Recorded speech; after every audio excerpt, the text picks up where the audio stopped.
আমাদের দেশে বিভিন্ন মৌসুমে বিভিন্ন ধরনের সবজি বা ফল-ফ্রুট পাওয়া যায়। তো সেই অনুযায়ী কিন্তু এই যে এই সিজনের সজনে ডাঁটাটা খেতে অসাধারণ লাগে। আর এই গরমে সজনে ডাঁটা দিয়ে যদি একটু খাওয়া-দাওয়া করা হয় তাহলে কিন্তু শরীরেও অনেক ধরনের কোষ্ঠকাঠিন্য থেকে দূরে থাকা যায়। তো যাই হোক দেখতেই পাচ্ছেন এখানে আমি অনেকগুলো সজনে ডাঁটা নিয়ে নিয়েছি। আর সজনে ডাঁটাগুলো আমি বেছে নিচ্ছি ছুরির সাহায্যে। আপনারা চাইলে বটি দিয়েও বেছে নিতে পারেন। আর এটার টুকরোগুলো একটু ছোট, ছোট করবেন।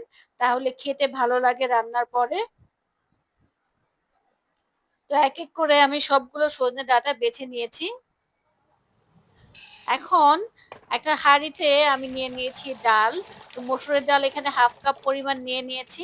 ডালটা খুব ভালোভাবে ধুয়ে তারপরে আবার সামান্য পানি দিয়ে চুলায় বসিয়ে দিয়েছি। আর এখানে দিয়ে দিচ্ছি সামান্য পরিমাণ লবণ, সামান্য পরিমাণ হলুদের গুঁড়ো, সামান্য পরিমাণ লাল মরিচের গুঁড়ো। দিয়ে এটা মিলিয়ে নিয়ে বলক আনিয়ে নিচ্ছি আর সেদ্ধ করে নিচ্ছি ডালগুলো। ফিরে এলাম প্রায় ৫ থেকে ৭ মিনিট পর। তো দেখতেই পাচ্ছেন ডালটা কিন্তু খুব ভালোভাবে সেদ্ধ হয়ে গেছে।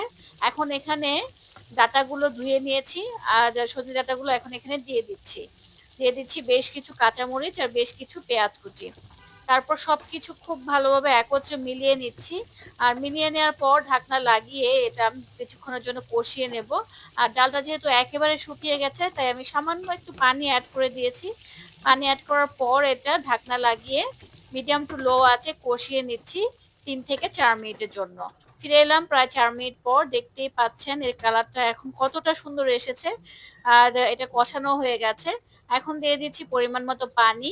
তো অনেকেই ডালটা একটু মাখা, মাখা খেতে পছন্দ করে, আবার অনেকেই একটু বেশি পাতলা খেতে পছন্দ করে। সে অনুযায়ী আপনি পানিটা দিয়ে দেবেন। তো আমি বেশি পাতলাও করিনি, আবার বেশি ঘনও করিনি। দেখতেই পাচ্ছেন ডালটা কিন্তু এখন আমাদের হয়ে গেছে। আর সজনে ডাঁটাটাও কিন্তু সেদ্ধ হয়ে গেছে। সজনে ডাঁটা কিন্তু সেদ্ধ হতে বেশি টাইম নেয় না। এখন এটা আমি বাগার দেব। এর জন্য একটি ফ্রাইং প্যানে দিয়ে দিয়েছি সয়াবিন তেল পরিমাণ মতো, দিয়ে দিয়েছি পেঁয়াজ কুচি আর হচ্ছে রসুন কুচি। এখন এটা গোল্ডেন ব্রাউন কালার করে ভেজে নিচ্ছি। কালার এসে পড়েছে। এখন দিয়ে দিচ্ছি বেশ কিছু শুকনো মরিচ। শুকনো মরিচের ফ্লেভারটা বাগারে খুবই ভালো লাগে। এখন এটা সরাসরি সজনে ডাঁটার হাঁড়িতে ঢেলে দিয়েছি। এখন এটা খুব ভালোভাবে মিলিয়ে নিচ্ছি। তো আপনারা চাইলে এখন ধনিয়া পাতাও এড করতে পারেন। তো আমি আজকে ধনিয়া পাতা দেইনি। তো নামানোর পর দেখতেই পাচ্ছেন মাশাআল্লাহ এর কালারটা কতটা সুন্দর এসেছে। তাছাড়া আমি কিন্তু রান্না করার পরপরই অনেকগুলোই খেয়ে নিয়েছি। এটা তো অসাধারণ লাগে খেতে। নরমালি অনেক আগের কথা আমার কাছে সজনে ডাঁটা অতটা পছন্দ হতো না বা খেতে ভালো লাগতো না। বাট এখন খেতে ভালোই লাগে। আসলে সময়ের সাথে, সাথে অনেক ধরনের খাবারেরই রুচির পরিবর্তন আসে। তো যাই হোক আজকের রেসিপিটা যদি ভালো লেগে থাকে অবশ্যই আমার চ্যানেলের পাশে থাকবেন। আর অবশ্যই কিন্তু ফেসবুক পেজও ফলো ও লাইক ও শেয়ার করে দেবেন। আজ এ পর্যন্তই। আল্লাহ হাফেজ। আসসালামু আলাইকুম।